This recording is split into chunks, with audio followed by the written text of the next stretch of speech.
사도신경으로 신앙 고백 드리겠습니다. 나는 전능하신 아버지 하나님 천지의 창조주를 믿습니다.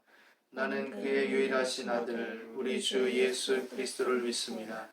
그는 성령으로 잉태되어 동정녀 마리아에게서 나시고 본디오 빌라도에게 고난을 받아 십자가에 못 박혀 죽으시고 장사된 지 사흘 만에 죽은 자 가운데서 다시 살아나셨으며 하늘에 오르시어 전능하신 아버지 하나님 우편에 앉아 계시다가 거기로부터 살아있는 자와 죽은 자를 심판하러 오십니다. 나는 성령을 믿으며 거룩한 공교회와 성도의 교제와 죄를 용서받는 것과 몸의 부활과 영생을 믿습니다. 아멘. 찬송가 370장 부르시겠습니다.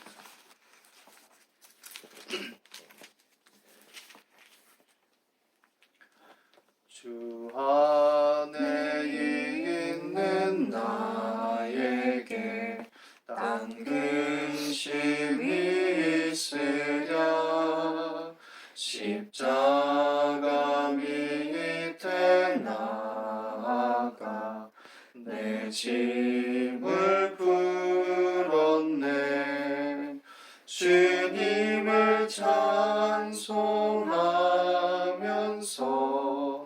할렐루야 할렐루야 내 앞길 멀고 험해도 나 주님만 따라가리. 그 두려움이 변하여 내 기도 되었고 전날의 한숨 변하여 내 노래 되었네. 주님을 찬송하면서 할렐루야 할렐루야 내 앞길 멀고 험해도 나 주님만 따라가리. 내 주는 자비하셔서 늘 함께 계시고 내 궁핍함을 아시고 늘 채워주시네. 주님을 찬송하면서 할렐루야 할렐루야 내 앞길 멀고 험해도 나 주님만 따라가리. 내 주와 맺은 언약은 영불변하시니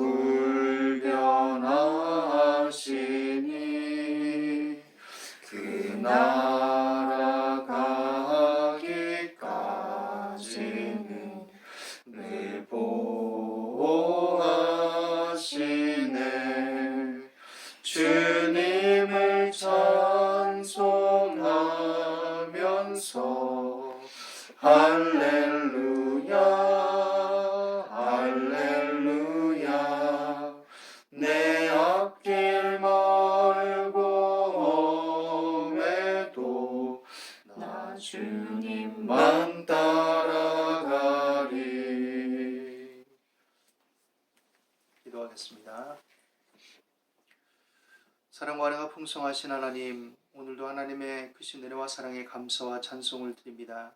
그리스도 예수 안에 있는 구원과 영원한 생명의 언약 안에서 이 땅을 살아가는 우리들에게 항상 함께 하시고 돌보신다는 언약의 확증이 우리 안에 있음을 믿습니다. 하나님, 그러므로 우리가 이 믿음을 갖고 이 주어진 삶과 현실들을 잘 살피며 또 인내로서 믿음의 경주를 잘 감당할 수 있도록 도와주시옵소서. 우리의 믿음은 인간의 자기 확신에서 비롯된 것이 아니요 하나님과 하나님의 아들이신 그리스도 예수의 십자가의 대속의 은혜와 성령의 함께하신 것 확증으로 말미암은 산 소망 가운데 주어진 것임을 믿습니다. 그러므로 좌로나 우로나 흔들리지 아니하게 하시고 또 믿음을 가지고 전진해 나갈 수 있도록 도와주시옵소서. 어려운 시기와 시절을 겪고 있습니다. 이 가운데 여러 가지 상대적인 박탈감과 또 두려움과 염려들, 건강에 대한 염려들, 삶의 여러 가지 힘겨움들이 다가오는 현실 속에 있습니다. 이 모든 것들 속에 믿음의 자녀들이 자신의 마음과 생각을 잘 지켜나가게 하시고 또 부한 자는 부한 자대로, 가난한 자는 가난한 자대로, 건강한 자는 건강한 자대로, 또 병든 자는 병든 자대로 그 안에서 하나님을 향하고 바라보며 자신의 행할 바를 또 살펴서 결실하는 믿음으로 도약해 나갈 수 있도록 도와주시옵소서. 이 시간 아버지 하나님 여러 곳에서 예배하는 주의 자녀들을 돌보아 주시고 주의 말씀 가운데 교통하여 주셔서 또한 성령의 나타남과 능력으로 말미암아 하나님의 말씀이 확실히 증거되게 하여 주시옵시고 오늘도 주를 예배하는 모든 심령 가운데 하나님의 위로와 평안과 하나님의 자녀로서의 확신이 더욱 충만하도록 인도하여 주옵소서. 이 시간에도 함께 하심을 믿고 의지합니다. 우리 나라 민족을 위해서 기도하며 또 여러 형편과 상황에 따라서 또 기도할 때 하나님 우리에게 힘을 더하여 주셔서 우리의 기도 가운데 삶의 결실들이 있도록 하시고 하나님 변화가 일어나게 하여 주시옵시고 긍휼과 자비를 나타내 주시옵소서. 감사와 찬송을 드리며 예수 그리스도 이름으로 기도드립니다. 아멘. 하나님 말씀 보시겠습니다. 야고보서 5장 13절에서 18절 말씀입니다.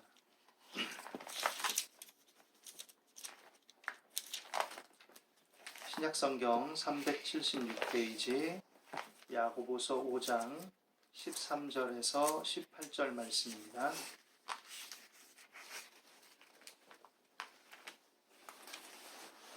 같이 읽겠습니다. 너희 중에 고난당하는 자가 있느냐? 그는 기도할 것이요. 즐거워하는 자가 있느냐? 그는 찬송할지니라. 너희 중에 병든 자가 있느냐? 그는 교회의 장로들을 청할 것이요.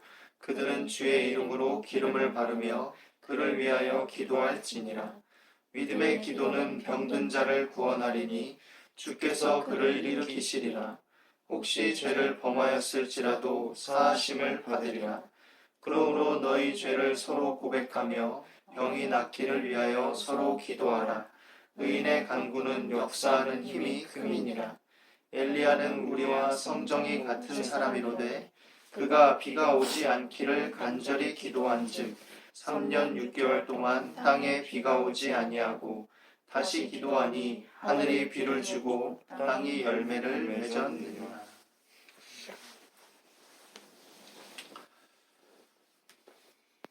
고난이라는 것은 우리가 삶을 살아가면서 겪게 되는 것입니다. 고난의 경중이 있고 또 고난을 받아들이는 사람들의 어떤 상태나 또 각자의 느끼는 그 강도가 다를지 모르지만 고난이라는 것이 없는 이 세상에서의 삶이라는 것은 없을 것입니다. 부자로 잘 살고 또 잘 지내는 것처럼 보이는 사람도 때때로 몸의 질병이나 또 가족에 대한 염려로 또 그 고난을 맞이하는 경우도 있고 다양하게 고난이라는 것은 우리 삶에 깊이 스며들어 있는 것입니다. 이 고난을 맞이할 때 우리가 어떤 자세를 가져야 될까요? 고난이 다가오면 우리는 기본적으로 걱정합니다. 그리고 또 원망하고 불평하며 분노하기도 합니다. 신세를 한탄하고 다른 사람을 탓하기도 합니다. 때로는 그런 어려움을 초래하게 만든 사람, 어떤 조직, 체계에 대해서 복수심을 불태우고 또 공정하지 못하고 정의롭지 못한 현실을 개탄하며 또 그것에 더 나아가서 자기 자신을 한탄하는 지경에까지 이르기도 합니다. 다양하게 다가오는 고난의 상황 속에서 우리는 하나님의 말씀 안에 해법을 찾는데 그것은 뭐냐면 기도하라라는 것입니다. 기도. 어찌 보면 이 기도라는 것이 가볍게 거론되는 것이기도 합니다. 어떤 분이 예전에 자신이 인생의 진로에 있어서 고민을 가지고 어떤 그 교회 지도자에게 상담을 요청했는데 그것에 대한 어떤 현실적인 조언이나 어떤 좀 함께 공감하는 말을 듣기를 원했는데 그분의 경우죠. 그냥 듣고 있다가 기도하세요. 그냥 그 말만 했다고 하더라고요. 물론 굉장히 심오하게 받아들일 수도 있겠지만 한편으로는 우리는 그런 간편한 해법 또 아니면 깊은 공감이나 또 같이 고민하는 어떤 그런 모색이 없는 단순한 조언들이 기도하라라는 말 자체는 옳지만 우리에게 반감을 일으키기도 하고 때로는 마음을 상하게 하기도 할 것입니다. 그런데 우리가 진지하게 생각할 때 이 기도는 진실로 필요한 것이고 또 사람이 어떤 방식으로 조언하든지 간에 하나님께 나아가서 기도하는 것은 우리에게 근본적으로 요구되는 것이다 라는 것을 기억하게 되기를 바랍니다. 이 기도는 하나님께서 우리를 붙드시고 실제적으로 하나님의 일하심을 나타내 보이는 통로요 또 그 과정이 될 수 있음을 성경은 우리에게 계속해서 증거하고 있다는 사실입니다. 만약 그 기도에 따른 응답이나 기도에 따르는 어떤 실제적인 효력과 체험을 누리지 못하고 그런 효력을 누리는 사람이 전혀 없다면 기도하라는 권면은 이제 끊쳐져 버렸을 것입니다. 그런데 옛적부터 오늘날에도 기도함을 통해서 위로와 힘을 얻고 감당하게 되고 이길 힘을 얻고 또 그에 따른 성취를 맛보는 수많은 이야기들과 간증들은 우리 삶에 여전히 나타나고 있다는 것을 기억하게 되기를 바랍니다. 물론 우리가 자칫 오해해서 기도가 하나님을 내 마음대로 조종하는 것이라든지 만병통치약처럼 얘기돼서는 안 되겠죠. 기도는 궁극적으로 하나님의 뜻에 내 뜻을 부합시키는 것이고 또 하나님의 큰 뜻과 섭리 안에서 하나님의 오르심을 따라서 귀결되는 것을 믿고 신뢰하는 그 근본적인 자세에서 비롯되는 것이기 때문입니다. 또 즐거워하는 자가 있느냐 그는 찬송할지니라 라고 오늘 말합니다. 기도와 찬송에 대해서 말하고 있는데 내 삶에 있어서 또 인생에 있어서 즐거울 때들이 있죠. 자녀들이 건강하게 성장하는 것, 또 좋은 또 학교에 또 나름 입시에 잘 견디고 이겨서 통과하는 것, 또 취업을 하게 되고 또 결혼을 하게 되고 또 아니면 내가 도모하는 여러 일들이 성취가 되고 또 기쁘고 즐겁고 행복한 만남을 갖게 되고 다양하게 즐거워할 수 있죠. 그때 찬송하라 라고 말합니다. 단지 문자 그대로 찬송가를 불러라, 찬양하라 이 뜻만을 가진 것이 아니라 내 마음으로부터 그 즐거움의 때에 어떤 자신의 어떤 인간적인 차원들, 인간적인 상황 속에서 일어난 것들만이 쾌락적이고 탐닉적으로 즐거워하는 것에 그치는 것이 아니라 그것을 있게 하신 하나님 또 그러한 사람들과의 만남과 관계 속에서 평안과 행복을 누리게 하는 그 사회적인 관계에 대한 감사함 이 모든 것들을 담아서 근본적으로 하나님께 영광을 돌리고 찬송의 어떤 마음으로서 살아가라 그것을 의미하는 것일 것입니다. 그런 측면에서 우리 인생에 기도와 찬송은 늘 우리 인생에 있어야 될 것이다 라고 생각을 합니다. 자칫하면 기도와 찬송이 하나의 기능이나 수단으로 전락할 수도 있을 것입니다. 그냥 기도를 기능적으로 기계적인 수단으로 자판기에 돈을 넣고 거기에서 물건이 나오기를 기다리는 것처럼 아니면 기복적이고 무속적인 방향 속에서 일종의 기능이나 수단으로 사용하는 경향도 있을 것입니다. 그러나 그것은 우리 금지되어야 될 것이죠. 기도와 찬송은 기능이나 수단에 그치는 것이 아니라 하나님을 향한 인격적인 반응으로 나타나야 된다는 것을 근본적으로 말씀은 얘기하고 있는 것입니다. 고난당할 때, 즐거운 일이 있을 때에 우리의 인격적 반응이 기도와 찬송으로 귀결되는 것, 그것은 하나님을 생각하는 것이고 하나님 안에서 자신을 돌아보는 것이고 또 주위의 상황과 사회적인 관계들을 살피는 것으로 나아가는 것이기 때문에 하나님의 자녀됨의 자연스러운 모습, 존재적인 일종의 경향성으로 나타나야 되는 것이다라는 것을 생각해야 될 것입니다. 이 야고보서의 맥락에서 보면 고난과 즐거움의 요소들에 대해서 배경적으로 생각해 볼 때 교회 안에 어떻게 보면 부자들도 있고 가난한 자들도 있고 또 나름 지위가 있는 사람도 있고 지위가 없는 사람도 혼재 있는 상황을 얘기합니다. 그런데 또 교회 안에서 그것들이 공평하고 평등한 관계성 속에서 이루어지는 것이 아니라 미숙한 지도자들이나 사람들로 인해서 좀 부자들, 좀 괜찮아 보이는 사람들을 잘 대접하고 알아주고 가난하고 별 볼 일 없는 사람들은 좀 별로 아는 척도 안 하고 박대하고 이런 상황도 있죠. 또 어려움과 힘겨움 속에 또 박해와 곤란을 겪는 상황도 있는데 어떤 사람은 또 물질적인 이런 여러 가지 혼란기를 틈타서 물질적인 번성과 부를 획득하기 위한 방편으로 무역을 꾀하고 장사를 도모하고 사업을 꾀하고 이런 양상들이 나타나기도 합니다. 경제적인 영리를 이익을 추구하는 활동 자체가 문제가 아니죠. 그것은 우리 삶에 필요한 것입니다. 그런데 정작 본질적인 문제들을 제쳐두고 삶의 우선순위를 깨뜨리고 하나님 안에서의 건강한 관계성이나 교회됨에 대해서는 생각지 않고 이기적인 욕심과 어떤 추구 속에서 현실적인 사람들의 고통과 어려움을 도외시한 채 자신들의 이기적인 이익만 추구하는 현상이 나타나고 있음을 우리는 생각해 볼 수가 있는 것이죠. 그럴 때 고난당하는 교우들, 또 동료들, 이웃들은 얼마나 마음이 아프고 힘들 것입니까? 그래서 그런 고난당하는 사람들의 마음에 원망과 불평이 많이 싹틀 수 있는 것이죠. 그런데 그럼에도 불구하고 성경은 우리에게 근본적으로 그런 현실과 상황이 개탄스럽고 상처가 되고 때론 자신의 잘못과 실수로 어려움이 다가왔을 때 자책이 되고 또 하나님 앞에 나갈 면목이 없을지라도 그러나 그 모든 것들을 내려놓고 기도하라 라고 요청하고 있는 것이죠. 또 즐거워하는 자들은 자기 즐거움에 취해 있지 말고 하나님 안에서 그것을 감사와 찬송의 거리로 삼으면서 또 주위를 돌아보는 진정한 하나님께 영광을 돌리는 삶의 방향성을 가지라고 얘기하고 있는 것입니다. 그리고 더 나아가서 어려움의 때 이런 상황 속에 병든 자들을 돌아보라고 말합니다. 너희 중에 병든 자가 있느냐? 그는 교회의 장로들을 청할 것이요 그들은 주의 이름으로 기름을 바르며 그를 위하여 기도할지니라. 병든 자에 대한 기도는 궁극적으로 병든 자만을 위한 기도를 얘기하는 게 아니죠. 고립되고 단절된 개인이 없도록 하라는 말로 우리가 이해하고 또 유추해 볼 수도 있을 것입니다. 이 당시에 병들고 어렵다라는 것, 또 그것을 해결할 어떤 사회적 경제적 능력이 없다라는 것은 참 힘겨운 문제이고 어려움입니다. 이런 개인들, 이런 고립되고 단절된 사람들에 대해서 관심을 두라고 얘기합니다. 교회 공동체가 관심을 두라는 것이죠.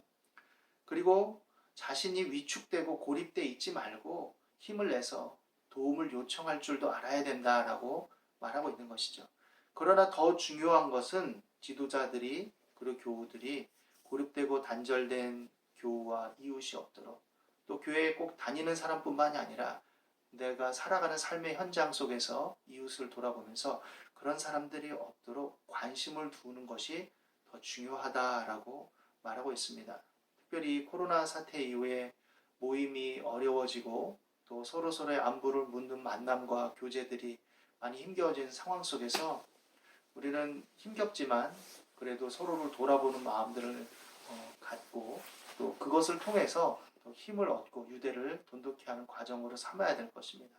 문명의 이 길을 통해서 온라인을 통해서든지 아니면 전화나 또 다양한 매체들을 통해서 주위를 돌아보고 또 교회 지도자들과 또 교우들이 그런 마음을 놓치지 않도록 힘써야 될 것입니다.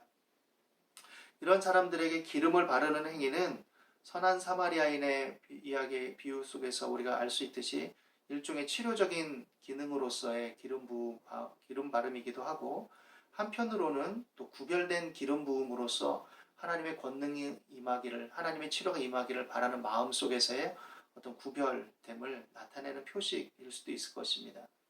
그런 차원에서 우리가 기도할 때 의학과 치료약의 도움을 받도록 해야 될 것이고 그와 더불어서 기도하라라는 것이죠. 그런데 그런 힘이 미치지 못하는 상황 속에서는 기도만 붙들어야 될 때도 있겠죠. 그러나 여하간 우리는 기도할 때 이 기도의 어떤 그 효력과 능력은 하나님으로부터 말미암는 것이다라는 믿음을 가지고 기도해야 될 것입니다. 믿음의 기도는 병든 자를 구원한다 하였고 주께서 그를 일으키실 것이다 라고 말합니다.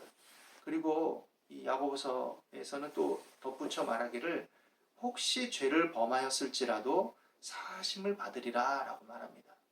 혹 그 병의 근원이 죄된 생활의 결과로 말미암은 것이라 할지라도 하나님의 은혜를 구하고 또 그 과정 속에 서로 죄를 고백하며 병 낫기를 위하여 기도할 때 하나님께서 역사하실 것이다 라고 말합니다. 죄를 범하였을지라도 사하심을 받으리라는 말씀 안에서 병든 자만의 죄사함과 회개를 의미한다고 생각지는 않습니다. 그를 위해서 기도하는 과정들을 통해서 공동체는 각자 자신을 돌아보게 되는 것입니다. 내가 기도할 때 내 기도가 막힘이 없이 하나님 앞에 올려질 수 있는 그런 삶을 추구하고 있는가? 내 기도가 혹시 나의 죄와 허물로 인해서 가림이 되진 않는가? 자신을 돌아보는 것이죠. 그래서 병든 자를 위해서 기도하는 지도자들도 교우들도 자신들을 돌아보면서 회개의 기회로 삼고, 또 병든 사람도 그 과정 속에 자신의 삶을 돌아보면서 회개의 기회로 삼는 것입니다. 그래서 서로 고백하면서 회개하면서 병낫기를 위해서 서로 기도하는 것이고, 그러한 믿음 안에서 자신의 죄를 회개하며 하나님의 은혜를 구하는 예수 그리스도의 십자가를 붙드는 의인들의 간구는 역사하는 힘이 크다라고 말합니다. 여기서 말하는 의인은 야고보서의 맥락에서 볼 때 입만 주여 주여 하는 자들을 의미하는 것은 아닙니다. 너희 믿음, 너희 경건을 말로만 떠들지 말고 삶으로 보이라라고 야고보서는 줄곧 얘기하고 있기 때문에, 네 믿음을 보이고 믿음의 열매를 보이라고 얘기하고 있기 때문에 그런 믿음의 삶을 추구하는 것, 그래서 회개가 의미가 있는 것이고, 또 죄를 고백하며 또 서로를 위해서 서로 기도하는 것이 의미가 있는 것이죠. 그리고 격려합니다. 엘리야는 우리와 성정이 같은 사람이로되 그가 비가 오지 않기를 간절히 기도한즉 3년 6개월 동안 땅에 비가 오지 아니하고 다시 기도하니 하늘이 비를 주고 땅이 열매를 맺었느니라 라고 말합니다. 엘리야도 우리와 똑같은 사람이었다.